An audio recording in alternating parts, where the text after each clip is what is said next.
ప్రజలకు ఎన్నో సమస్యలు వస్తూ ఉంటాయి. కొన్ని సమస్యలైతే వైద్యులకు కూడా అంతు చిక్కదు. అటువంటి సమస్యల కోసం ఎక్కువగా స్వామీజీల దగ్గరికి వెళ్ళమని డాక్టర్లే సూచిస్తూ ఉంటారు. అయితే హైదరాబాద్ మహానగరంలో దిల్సుఖ్ నగర్ నడి బొడ్డున అయితే గురువు గారు గోవిందరాజు గారు అయితే మన దగ్గర ఉన్నారు.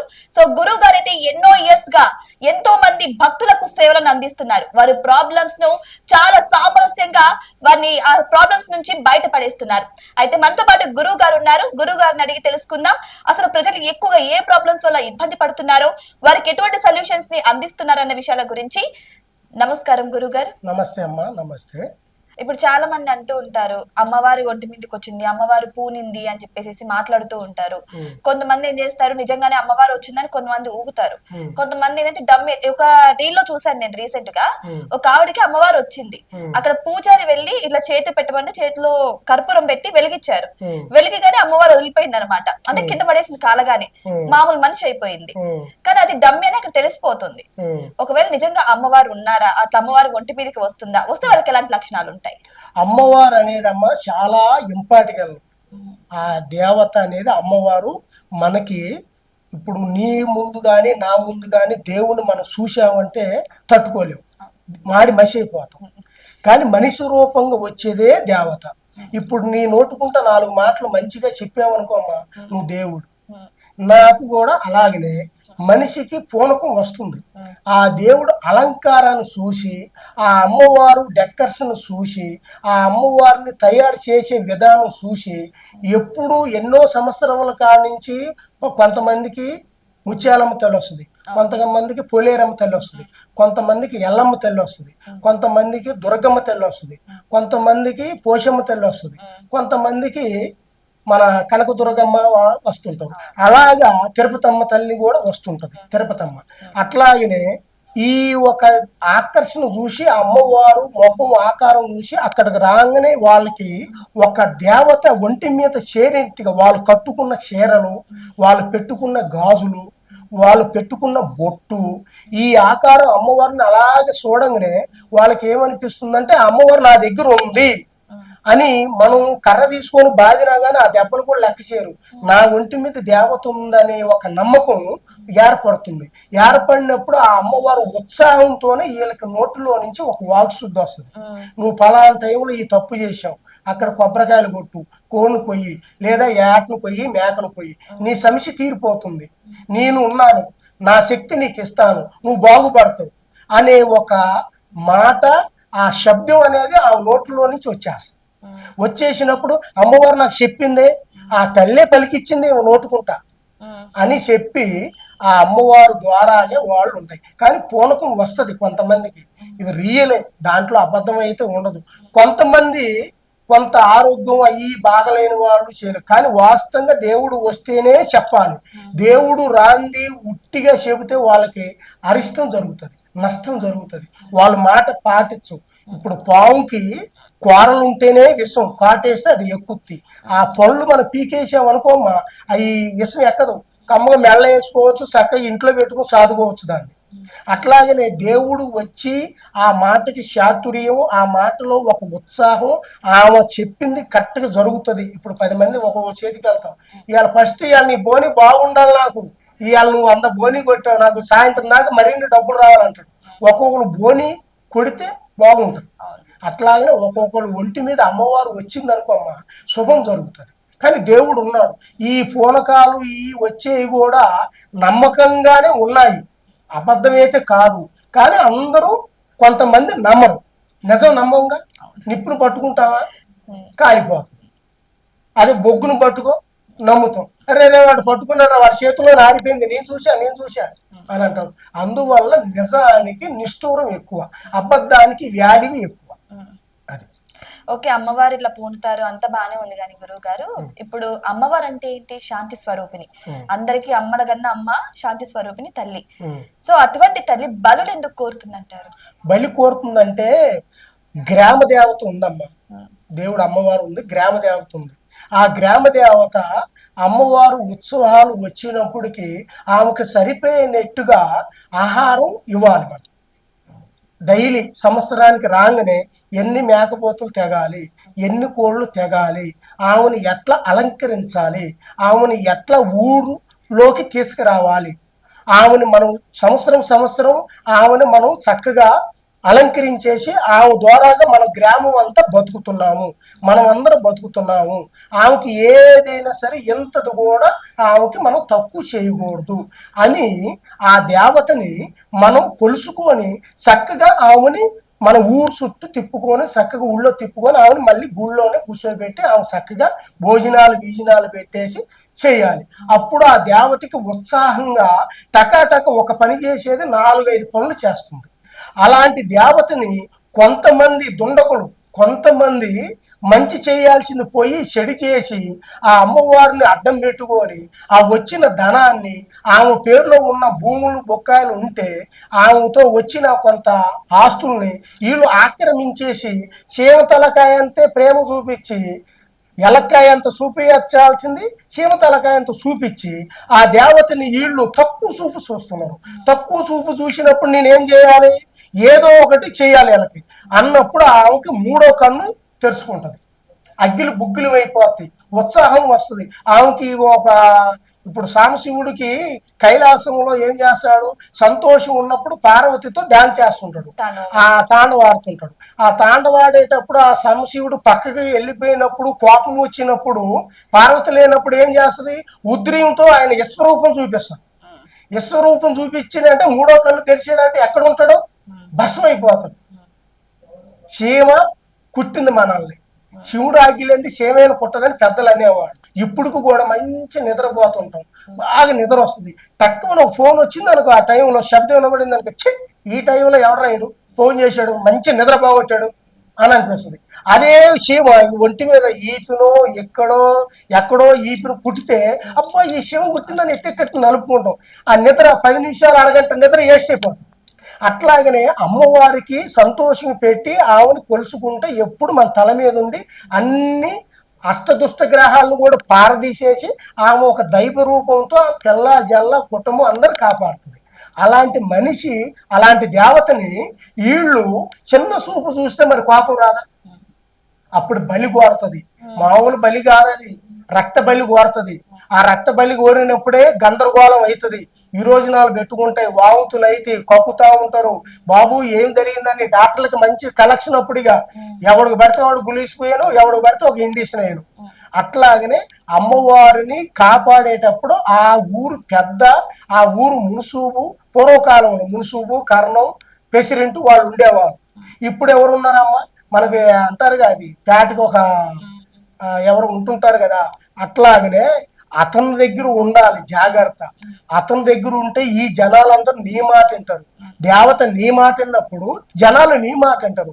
ఆ దేవతని నీ మాట ఉంటే డబ్బులు వస్తున్నాయి లేని కొంచెం వెనక్కేసుకుని 4 రాళ్ళు వెనక్కేసుకుని ఒక రాయి చూపిస్తారు, అమ్మవారి కోపం వచ్చాయి, అందువల్ల వరను పోయండి అంటుంది. అప్పుడు ఆ మనిషికి ఎక్కడ పోవాలో, ఎక్కడికి వెళ్ళాలో, ఏం చేయాలో, ఏ గుడికి వెళ్ళినా ఈ దేవతలంతా అంతే అనుకుంటా అని వాళ్ళకి బాధ అనిపించి అప్పుడు నా దగ్గరకో, తెలిసిన వాళ్ళ దగ్గరకో, లేకపోతే అమ్మవారికి పూజలు చేయటము, శాంతిపడమ్మ అంటము, హోమాలు పెడతాము. అమ్మ 21 వేట కోస్తున్నాం, దునపోతులు కోస్తున్నాం, కొన్ని దేవతలు కోస్తారు, దునపోతులు అవి చేస్తారు. నేను చూశాను, నేను కూడా చేశాను.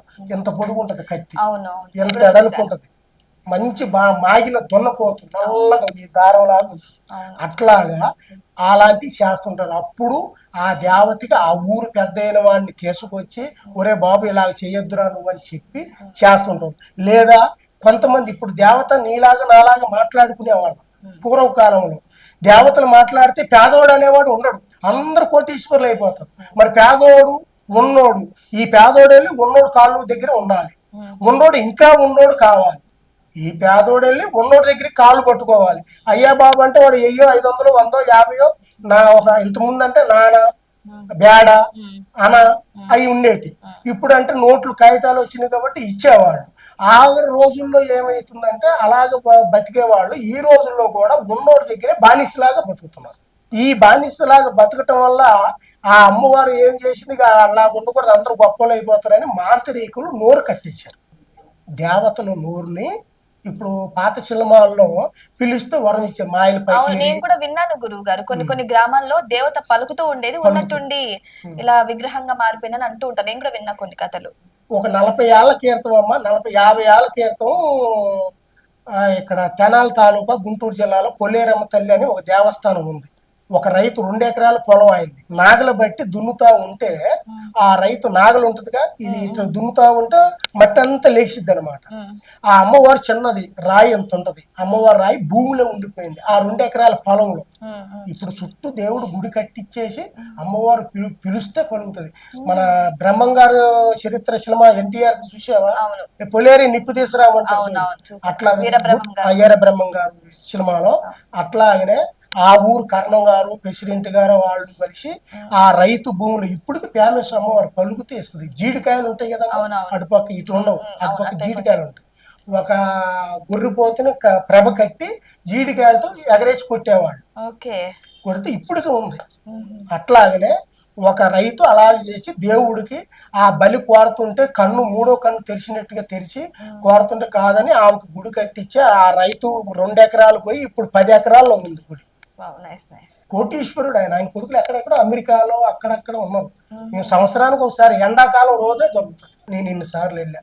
నాకు కొంతమంది ఉంటారుగా ఇట్లాగా కస్టమర్లు ఆలయాలకు రాండి గురువు గారు అది ఇది అంటుంటారు. అట్లాగా నువ్వు అడిగిన క్వశ్చన్ ఏమిటంటే, అమ్మవారికి ఇట్లాగా బలి కోరుతుంది కదా, ఆ బలికి ఎందుకు ఇలాగ చేయాల్సి వస్తుందంటే వాళ్ళు చేసిన తప్పు వల్ల అమ్మవారికి ఆగ్రహం పొంగి ఆమెకి కోపం వచ్చేసి ఈ రకం చేస్తుంది. మళ్ళీ అట్లా చేయదుగా, ఆమె చేయాల్సింది చేస్తే ఆమె చేయదు. ఓకే, ఇక చివరిసారిగా గురువు గారు, అంటే మీ దగ్గర ఆత్మలు చేతబళ్ళు ఇవి కాక ఇంకే విషయాలకు వస్తూ ఉంటారు? ఇవన్నీ బంధించేస్తాం. ఇక మొగుడి పిల్లల సమస్యలు, వాళ్ళు బాగుండాలి, వాళ్ళ సమస్యల దగ్గర వాళ్ళు ఉద్యోగం రావాలి, ఉద్యోగం లేని వాళ్ళు వస్తుంటారు. ఎందుకు రావట్లేదు ఏమిటంటే ఏజ్ వాళ్ళు వాళ్ళకి చేసుకున్న పాపాల వల్ల, లేకపోతే వాళ్ళ టైం బ్యాడ్ వల్ల, లేకపోతే రాహు కేతువులు ఉన్నాయా, శని నడుస్తుందా, గ్రహం నడుస్తుందా, వీళ్ళ మీద ఏమేమి ప్రాబ్లాలు ఉన్నాయి, ఈ ప్రాబ్లం వల్ల ఈ మనిషికి ఎందుకు ఈ జాబ్ రాలేదు అనే ఒక దాన్ని బట్టి ఆ మనిషి జాబ్ రావడానికి మేము చేయాల్సింది చేస్తే ఆ మనిషికి జాబ్ వచ్చేస్తుంది.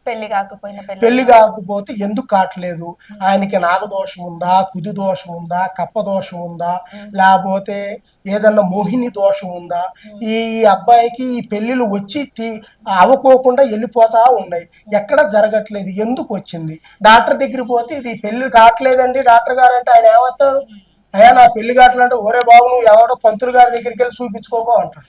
రోగం అయితే నేను చూస్తాను కానీ ఇలాంటి ప్రాబ్లాలు అయితే నేను ఏడ చూస్తా అని అంటాడు. అందువల్ల దానికి పరిష్కారం అనేది నేను ఖచ్చితంగా చేయగలుగుతా.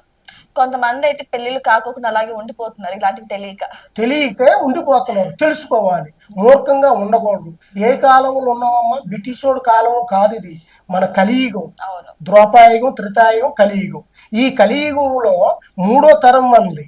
ఈ 3వ తరంలో నడుస్తున్నప్పటికీ డబ్బు ఎక్కువైతున్నాయి, మోసాలు ఎక్కువైతున్నాయి, దౌర్జన్యాలు ఎక్కువైతున్నాయి. 100 రూపాయలకి మర్డర్ చేసేవాడు, 100 కోట్లకి చేసేవాడు. అలాంటిది మర్డర్ చేస్తున్న వాళ్ళని ఎదురు చూడాడు. దేవుడు ఉన్నాడు కదా అని గాలిలో దీపం పెట్టలేము, సావు లేదులేని రైలు బండికి పరిగెత్తలేము. ఏది చేయాల్సింది అది చెయ్యాలి. డాక్టర్ చేసే పని డాక్టర్ చేయాలి, నేను చేసే పని నేను చేయాలి, నువ్వు చేసే పని నువ్వు చేయాలి. ఎవరు చేసేది వాళ్ళు చేస్తేనే అందం. ఏది చేసినా ఎక్కడికి వెళ్ళినా అది కాలేదనుకో ఎవరో ఒకరు చెబితే వినాలి. ఇని ఆ మనిషి మా దగ్గరకు వస్తే, బాబు ఇది నీ చరిత్రకు ఇది పరిష్కారం, ఈ పరిష్కారం నువ్వు చేసుకుంటే నువ్వు బాగుపడతావు. నువ్వు బాగుపడి 10 రూపాయలు సంపాదించుకుంటే మాకు 2-3 రూపాయలు వస్తాయి, మాకు 5 ఏళ్ళు లోనికి పోతాయి. నువ్వేం లేకుండా నువ్వే తెగిన గాలిపటంలో తిరిగితే ఆ దారం ఎక్కడ పోయిందని మేము ఎక్కడ తిరగాలి. అందువల్ల మానవ ప్రయత్నం ఉండాలి, దైవం విత్తనం ఉండాలి.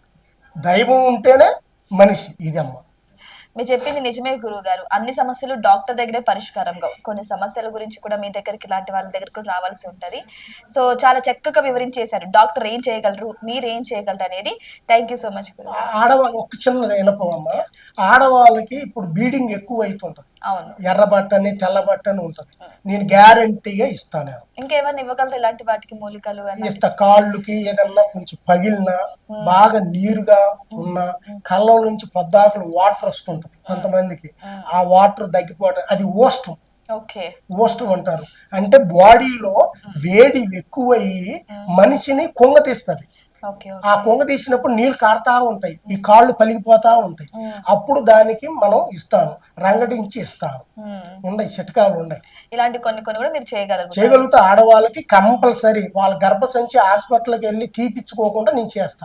కొంతమంది పిల్లలు కూడా పుట్టరని చెప్పేస్తూ ఉంటారు కదా, అటువంటి వాటికి ఏమన్నా మీకు దగ్గర సొల్యూషన్స్ ఉందమ్మా, ఉంది. 6 సంవత్సరాలు, 5 సంవత్సరాలు, 3 సంవత్సరాలు, 2 సంవత్సరాల వాళ్ళ కాళ్ళకి సంతానం కలగబోతే గ్యారంటీగా నేను చేయగలుగుతా, సంతానం చేయగలుగుతారు? ఖచ్చితంగా. నెంబర్ 1 తిరుగులేదు. ఇక 8, 9, 10, 15, 20, 25 సంవత్సరాలు గల్ల వాళ్ళకైతే లేటుగా అవుతుంది. వీళ్ళు కొంచెం యవనం మీద ఉంటారు, రక్త సర్కిల్ మీద ఉంటారు, మనిషి బాడీగా ఫిట్టుగా ఉంటది కాబట్టి 6, 5, 4, 3, 2 సంవత్సరాల సంతానం లేని వాళ్ళకి టకామని అందుకుంటుంది, వాళ్ళకి సంతానం అందుకుంటుంది.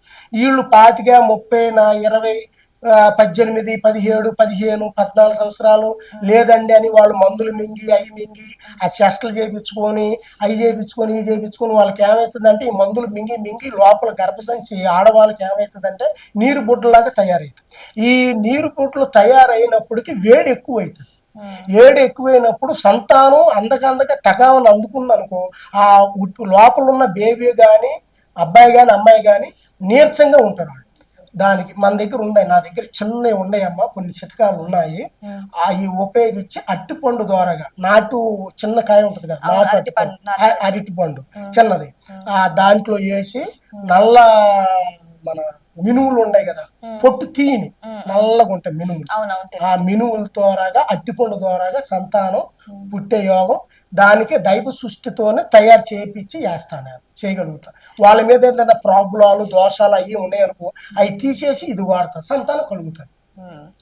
సో చూసారు కదా, మీకు గర్భధారణ లేకపోయినా, ఉద్యోగ సమస్యలు ఉన్నా, లేదంటే భార్య భర్తల మధ్య గొడవలు ఉన్నా, ఇటువంటి ఎన్నో సమస్యలకి కూడా గురువు గారి దగ్గర సొల్యూషన్ అయితే ఉంది. సో మీకు కూడా ఇటువంటి సమస్య ఉంటే దయచేసి గురువు గారిని అయితే కాంటాక్ట్ అవ్వండి. మీకు గురువు గారి నెంబర్ అయితే డిస్ప్లే మీద నేను వేసే ప్రయత్నం అయితే చేస్తాను. థ్యాంక్ యూ సో మచ్ గురువు గారు. నమస్తే తల్లి. జై దుర్గా భవాని అనుగ్రహం, అమ్మవారు దయ వల్ల మీరు హ్యాపీగా ఉండాలి, సంతోషం, శుభం.